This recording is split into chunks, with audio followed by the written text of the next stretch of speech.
Hello बच्चों, स्वागत है आप सभी का आपके अपने यूट्यूब चैनल साइंस क्लासेस भी अजय सर में।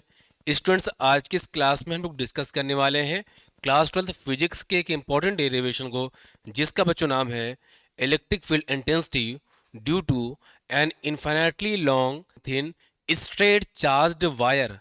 मतलब बच्चों, आज हम लोग एक चार्ज्ड वायर के पास पे electric field intensity find out करने वाले हैं। ठीक है, तो चलिए बच्चों समझते हैं कि ये डेरिवेशन हम लोग कैसे करने वाले हैं। तो पहले बच्चों इसके लिए एक सिंपल सा एक डायग्राम ड्रॉ कर लेते हैं, फिर उसी के बारे में कुछ चीज़ यहाँ पर लिखी हुई है, फिर उसको हम लोग रीड करते हैं। तो बच्चों सबसे पहले हमें करना क्या है, एक सुंदर सा डायग्राम ड्रॉ कर लेना है। ठीक है, हमें निकालना है किसके पास में इलेक्ट्रिक फील्ड इंटेंसिटी। तो सर हमें निकालना है स्ट्रेट चार्ज्ड वायर, जिसकी लेंथ बच्चों कैसी होगी, इनफिनिटली मतलब इनफिनाइट होगी। तो मान लेते हैं बच्चों कि ये हमारे पास एक चार्ज्ड वायर है, जिसकी बच्चों जो लेंथ है, यदि लेंथ को हम लोग आगे बढ़ाना चाहें, इसको डैश कर दीजिए तो ज़्यादा क्लियर रहेगा। हम्म, मान लीजिए ये डैश कर दिया हमने, तो इसकी जो लेंथ है बच्चों कैसी है, इनफिनाइट है। इस पर हमने प्लस क्यू चार्ज दिया, तो ठीक है भाई, ये प्लस क्यू चार्ज हमने इसको दे दिया। इस वायर से आर डिस्टेंस पे एक पॉइंट पी है, मान लीजिए इससे पूरा ऐसे ही मिला दीजिए। इससे आर डिस्टेंस पे एक पॉइंट पी है, जहां पर हमें इलेक्ट्रिक फील्ड इंटेंसिटी बच्चों फाइंड आउट करनी है। इतनी बात क्लियर हुई। अब यदि हमें इसके पास में इलेक्ट्रिक फील्ड इंटेंसिटी फाइंड करनी है, तो हमें क्या करना पड़ेगा, पॉइंट पी से पास होता हुआ एक गॉसियन सरफेस ड्रॉ करना पड़ेगा। क्यों ड्रॉ करते हैं हमने आपको बता रखा है। तो चलिए भाई, एक गॉसियन सरफेस यहां पर हम लोग ड्रॉ कर लेते हैं। अच्छा, गॉसियन सरफेस कैसा होगा बच्चों, तो सिलेंड्रिकल होगा ना, तभी वो पॉइंट पी से पास आउट हो पाएगा। तो मान लीजिए कि ये यहाँ से एक हमने गॉसियन सरफेस ड्रॉ कर लिया, और कैसा है बच्चों, सिलेंड्रिकल है। ठीक है, कैसा है, सिलेंड्रिकल। बीच बीच में डैश डैश रहेगा, इसलिए ऐसा हमने कर दिया। ये बच्चों इस प्रकार का एक सिलेंड्रिकल गॉसियन सरफेस हमने बच्चों ड्रॉ कर लिया। इतनी बात बच्चों क्लियर हो गई। तो इस प्रकार हमारा सुंदर सा डायग्राम बन गया। अब बच्चों इसी में हमारे पास कितने सरफेस होंगे टोटल, तो बच्चों एक सरफेस हमको मिलेगा यहाँ पर S1, दूसरा सरफेस मिलेगा हमको S2, और तीसरा सरफेस मिलेगा हमें S3। मतलब इस गॉसियन सरफेस की हम लोग बात करें, तो ये जो गॉसियन सरफेस होगा, यहाँ पर हमको तीन सरफेस देखने वाले हैं। मान लीजिए हमारे पास ये सिलेंड्रिकल शेप का है, तो एक सरफेस ऊपर का हो गया, एक सरफेस ये बॉटम का हो गया, एक सरफेस से ऊपर का हो गया। तो तीन सरफेस होते हैं ना, तो पहले सरफेस को हमने S1 बोला, दूसरे को S2 बोला, तीसरे को S3 बोल दिया। पहले सरफेस पे हम यहाँ पर पॉइंट ले लेते हैं। अब ऐसा मान लेते हैं बच्चों कि इस सरफेस का एक छोटा सा हमने पार्ट लिया है ये, और इस सरफेस का छोटा सा पार्ट लिया हमने ये, और इस सरफेस का छोटा सा पार्ट हमने ये ले लिया। ठीक है ना, क्योंकि हमें इलेक्ट्रिक फील्ड इंटेंसिटी निकालनी है, और इलेक्ट्रिक फील्ड इंटेंसिटी तभी फाइंड आउट कर सकते हैं जब हम लोग फ्लक्स की वैल्यू फाइंड आउट करेंगे कि इससे इलेक्ट्रिक फ्लक्स कितना पास आउट होगा, इससे कितना होगा, और इससे कितना होगा। इन तीनों का सम कर देंगे तो उसकी हेल्प से हम लोग electric field intensity find out कर सकते हैं। अब इसी के बारे में थोड़ा सा यहाँ पर रीड कर लेते हैं, फिर थोड़ा सा और जो कलाकारी करनी वो भी हम लोग करने वाले हैं। ठीक है, तो यहाँ पर बोला गया, let us consider thin infinitely long wire. एक लॉन्ग वायर है जिसकी लेंथ कैसी है बच्चों, इनफिनिटली है। बाकी uniform linear charge density lambda है, प्लेस्ड इन वैक्यूम और एयर, इसको हमने वैक्यूम या एयर में रख रखा है। In order to calculate electric field at a point P, distance r from it, इससे आर डिस्टेंस पे एक पॉइंट पी है जहां पर हमें इलेक्ट्रिक फील्ड इंटेंसिटी बच्चों फाइंड आउट करनी है ना। इसी के बारे में हमने आपको अभी बताया था। आगे बोला गया कि let us draw a cylindrical Gaussian surface of radius r. तो आर रेडियस का हमने यहां से एक सिलेंड्रिकल गॉसियन सरफेस को ड्रॉ कर लिया है, जिसकी लेंथ एल है। मान लीजिए बच्चों, इसकी जो लेंथ है बच्चों वो है एल। क्लियर। तो थ्रू पॉइंट पी, जो कि पॉइंट पी से होता हुआ यहां से पास हो रहा है। इतनी बात क्लियर ना। इतनी बार बच्चों क्लियर है, तो यदि हमें सरफेस S1, सरफेस S2 और सरफेस S3 से इलेक्ट्रिक फ्लक्स निकालना है, क्योंकि उसी के लिए से हम लोग निकाल पाएंगे इंटेंसिटी, तो इलेक्ट्रिक फ्लक्स निकालने के लिए हमें इलेक्ट्रिक फील्ड इंटेंसिटी या कह सकते हो इलेक्ट्रिक फील्ड और एरिया वेक्टर के डायरेक्शन के बारे में पता होना चाहिए, है ना। दो चीज़ों के बारे में पता होना चाहिए। यदि हमें फ्लक्स से निकालना है तो फ्लक्स में दो चीज़ें होती हैं सर, एक होता है इलेक्ट्रिक फील्ड इंटेंसिटी और हमारे पास एरिया वेक्टर, दो चीज़ें हमारे पास होती हैं। अब इन्हीं दोनों के बीच में हमें एंगल फाइंड आउट करना होता है, तभी बच्चों आप लोग फाइंड आउट कर सकते हो।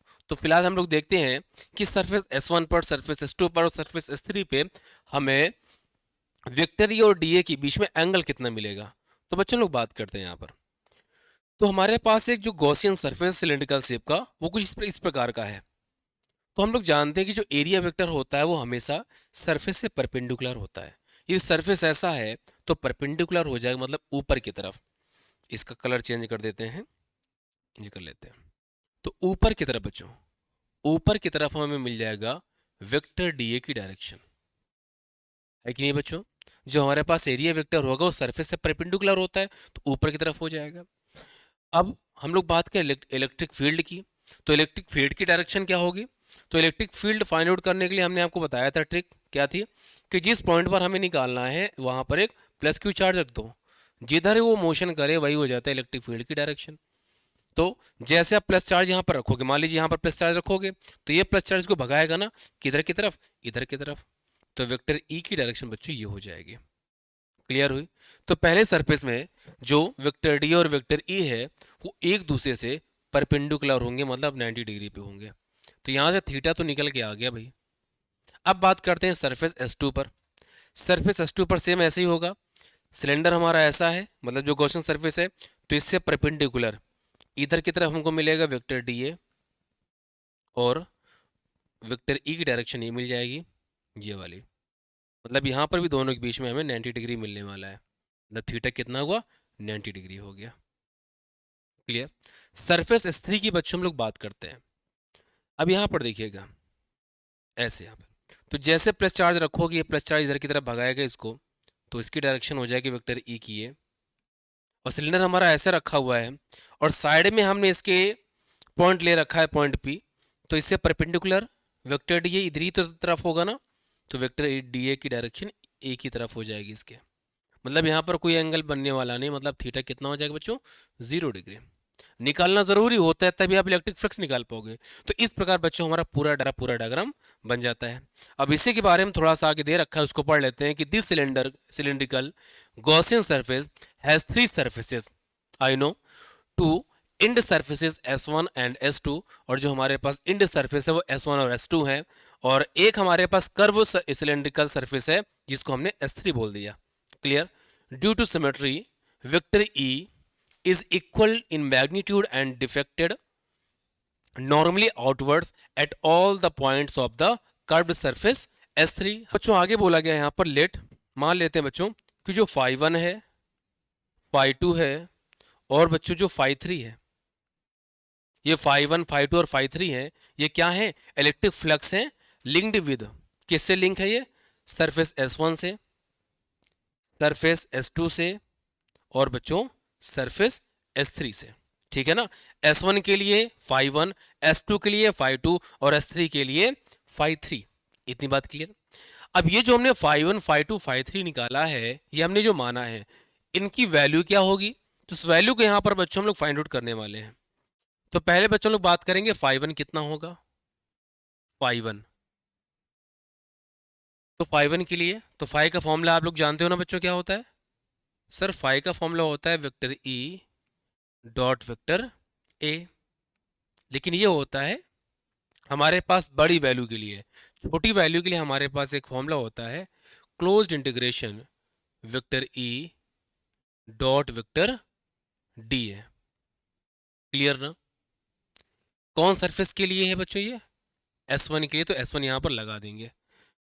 तो यहाँ पर क्लोज्ड इंटीग्रेशन S1 डॉट हटेगा तो कॉस आ जाता है, ये आपको पता है, डी ए कॉस थीटा। और डायग्राम को आप गौर से देखें तो पहले सरफेस पे जो एंगल बच्चों बन रहा है वेक्टर ए और वेक्टर डी ए के बीच में कितना है, 90 है। तो वहां पर हम लोग थीटा की जगह पर 90 रख देंगे। तो closed integration S1 E D A और यहाँ हो जाएगा कॉस 90। कॉस 90 की वैल्यू आप लोग जानते हो क्या होती है ना, क्या होती है, EDA। और कॉस 90 की वैल्यू क्या होती है, मे बी ज़ीरो, है ना, क्योंकि साइन आपका 0 से 1 जाता है तो कॉस 1 से 0 जाएगा ना, तो ये 0, जैसे 0 रखोगे तो फाई 1 की वैल्यू हमको मिल जाएगी पूरा 0। क्लियर ना बच्चों। फिर हम लोग बात करते हैं फाई 2 की। फाई 2 की बात करें, फाई 2 बोले तो second surface vector E dot vector DA। इतनी बात बच्चों क्लियर आ रहे हैं ना, बिल्कुल। सब कुछ क्लियर है। आगे हम लोग जैसे इसका क्लोज्ड इंटीग्रेशन S2 और डॉट हटाते हैं तो डॉट हटता है तो कॉस आ जाता है, तो EDA कॉस थीटा। अब दूसरे सरफेस के लिए बच्चों हम लोग यहाँ पर फाइंड आउट करने वाले हैं EDA। दूसरे सरफेस के लिए जो थीटा की वैल्यू है मे बी 90, लिख लीजिए बच्चों 90 दूसरे सरफेस के लिए। तो क्लियर, यहाँ पर भी कॉस 90 आ जाए, जैसे कॉस 90 रखोगे पूरा 0 हो जाएगा ना, तो अगला स्टेप नहीं करते बच्चों, आप लोग समझ जाएंगे कि इसकी वैल्यू हो जाएगी 0, और जैसे 0 हो जाएगा तो पूरा 0। क्लियर ना। तो फाई 2 बच्चों क्या हो जाएगा, 0 हो जाएगा। क्लियर है। बी जो भी बच्चों हो सकता है थोड़ी सी जूमिंग ले रहा है, लेकिन ज़्यादा नहीं, हल्की जूमिंग अभी शायद उसने ली है। अब बात करते हैं फाई 3 की। तो फाई 3 के लिए क्या अवस्था होगी, देखिए सरफेस S3 कवर करेगा, vector E dot vector DA S3, और डॉट हटेगा तो कॉस आ जाएगा, तो हो जाएगा EDA कॉस थीटा। तीसरे सरफेस के लिए यदि आप लोगों को याद हो थीटा कितना था, तो बच्चों हमें तो याद है कि थीटा वहां पर 0 था। नहीं तुम लोग भरोसा है तो चलो भाई एक बार हम आपको दिखा देते हैं, जिससे आपको भी भरोसा हो जाए हमारे ऊपर। नहीं, भरोसा तो होगा ही होगा भाई, है ना, भरोसा तो होगा ही होगा, तभी आप लोग हमसे पढ़ रहे हो। तो ये यहाँ पर ये थीटा 0 है ना, थीटा हमारे पास 0 है, तो 0 कर देते हैं बच्चों। यहाँ पे जैसे 0 करेंगे तो हम लोग जानते हैं है ना, वी नो दैट, तो हमारे पास 0 कॉस 0 की वैल्यू 1 होती है, तो हमको मिलेगा EDA। अब E का इंटीग्रेशन तो बच्चों होगा नहीं, E का इंटीग्रेशन तो बच्चों होगा नहीं, E हमारा बाहर निकल आएगा और DA से A बाहर निकल आएगा ना, तो हमको मिल जाएगा EA, है ना। A का तो इंटीग्रेशन होगा नहीं, जब DA करेंगे तो DA से निकल आएगा A, क्योंकि DA छोटी वैल्यू को बड़ा करेंगे तो निकल आएगा A। तो बच्चों फाई 1 फाई 2 और फाई 3 हमारे पास आ गया, लेकिन जब हम लोग टोटल इलेक्ट्रिक फ्लक्स निकालेंगे बच्चों, तो क्या करना पड़ेगा हमको, फाई E इज इक्वल, सबको ऐड करना पड़ेगा, फाई 1 को, फाई 2 को, और बच्चों फाई 3 को। फाई 1 हमारे पास कितना है, तो बच्चों हमारे पास में भी 0 है, और बच्चों फाई 2 हमारे पास भी 0 है, और ये बच्चों हमारे पास EA है। मतलब हमारे कहने का ये है कि हमको जो फ्लक्स मिलेगा वो कितना होगा, तो बच्चों को मिलेगा हमारे पास EA। बच्चों बताइए क्या यही होगा, है ना, तो बिल्कुल बच्चों यही होगा। फाई जानते हैं कि हमारे पास जो गॉस थ्योरम कहती है, फाई का जो फॉर्मूला होता है वो Q अपॉन एप्सिलॉन नॉट होता है बाई गॉस थ्योरम। तो Q अपॉन एप्सिलॉन नॉट आ जाएगी इसकी जगह पर, इज इक्वल E हमको निकालना है, E पर कोई कलाकारी नहीं करेंगे। A क्या होगा, एरिया ऑफ गॉसियन सरफेस, है ना, area of Gaussian surface. Area क्या होगा, तो हमारे पास जो गॉसियन सरफेस है सिलेंड्रिकल शेप का है, और सिलेंडर का जो हमारे पास एरिया होता है वो होता है 2πRL, 2πRL, are radius L है उसकी लेंथ हो गई। जैसे बच्चों यहाँ से हम लोग E निकालेंगे, यहाँ तक दिखेगा बिल्कुल, जैसे यहाँ से हम लोग E निकालेंगे तो निकल के आ जाएगा Q upon 2π ε0 into R into L, है ना, ये आएगा ना। जैसे आप E निकालोगे जैसे आप ई निकालोगे, हाँ दिख तो रहा लोगों को, क्लियर है। जैसे आप ई निकालोगे 2 पाई आर और एल नीचे आ जाएगा, एप्सिलॉन तो ऑलरेडी हमारे पास में है। अब जानते हैं linear charge density lambda equal क्या होता है बच्चों, क्यू अपॉन एल, है ना बच्चों। जगह नहीं तो वहाँ पर आप लोग अरेंज कर लीजिएगा बगल में, है ना, लगातार समझ के चल रहे हो, इसके लिए है ये। तो लेमडा की जगह मतलब वहाँ पर जहाँ पर क्यू अपॉन एल है, मतलब इस जगह पर क्या आ जाएगा, लेमडा आ जाएगा। तो आ जाएगा lambda upon 2 pi epsilon naught into r. बताइए ये हमारे पास सेंटेंस निकल के आई कि नहीं आई। तो बच्चों यही होता है हमारा किसी चार्ज्ड वायर के पास पे इलेक्ट्रिक फील्ड इंटेंसिटी की वैल्यू।